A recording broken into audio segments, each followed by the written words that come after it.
Welcome to News Beats on NITV. I am Christine Opara. First, the headlines. Executive Council holds valedictory session for Yar'Adua. El-Rufai remains in EFCC custody. Governors ask for Ogbulafo's resignation. Screening for Vice President begins, and INEC gets new acting chairman. Details shortly.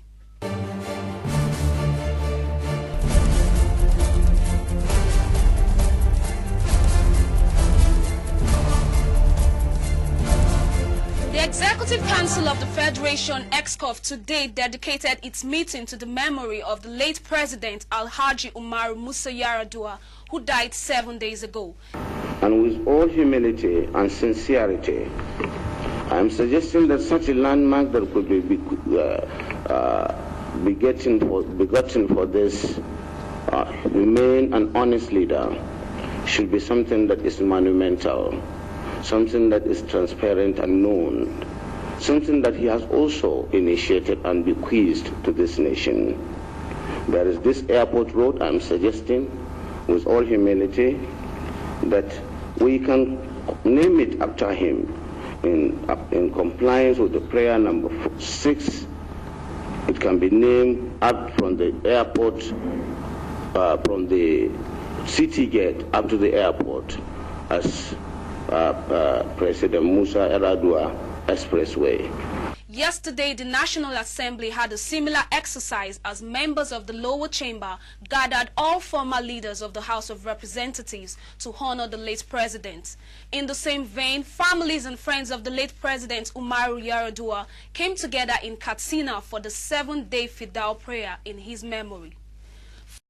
Former Minister of the Federal Capital Territory, Malam Nasir El-Rufai, was in court today in Abuja to answer to allegations leveled against him by the Economic and Financial Crimes Commission.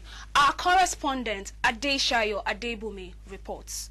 In a case between the Federal Republic of Nigeria and Malam Nasir El-Rufai and 2 other accused persons at Court 5 of the Federal High Court headquarters today, Justice Adamu Bello, the presiding judge, granted Malam Nasir El-Rufai a bail of 100 million naira, as well as the surety, who must be a resident of Abuja and also have a landed property within Abuja. Although the defendant asked for a bail on self-recognition, the judge, however, refused and adjourned the case till 22nd June 2010, and that the defendant should remain in the custody of EFCC. Well, the charges are there. There is nothing to really worry about, you see, on the charges.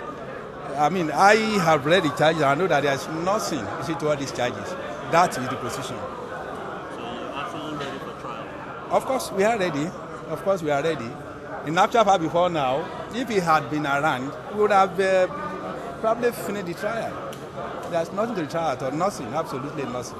Shayo Adibumi, reporting for NITV.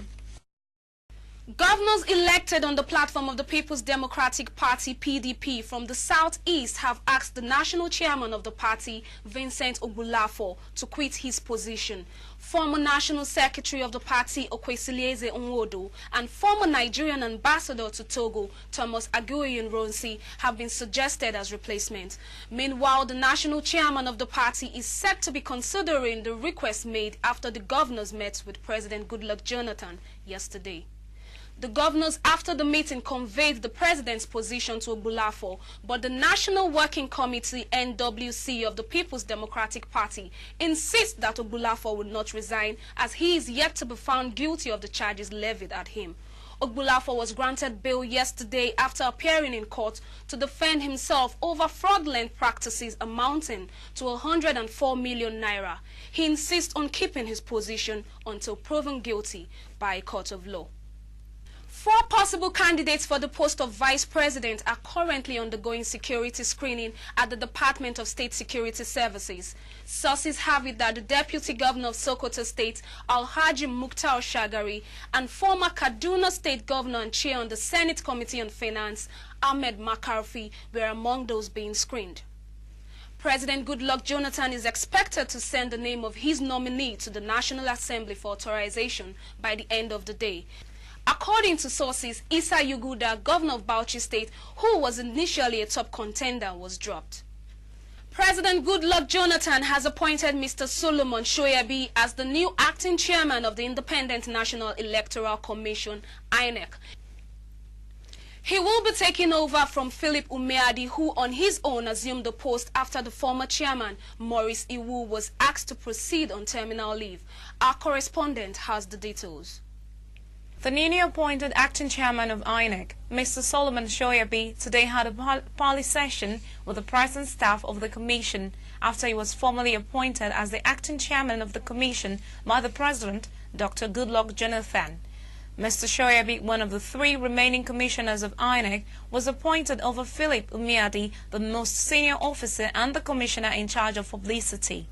A statement from the INEC confirming the developments also explained that Shoyabi was appointed because he is the only one out of the 3 remaining commissioners who has attained the mandatory age of 50 years.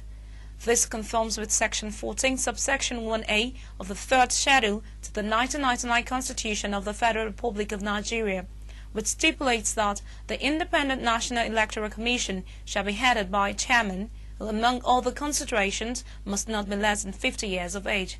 Shayo Adebomi reporting for NITV, Abuja, Nigeria. The Niger Delta Development Commission NDDC's office in Warri, Delta State yesterday experienced an explosion that caused panic in the city.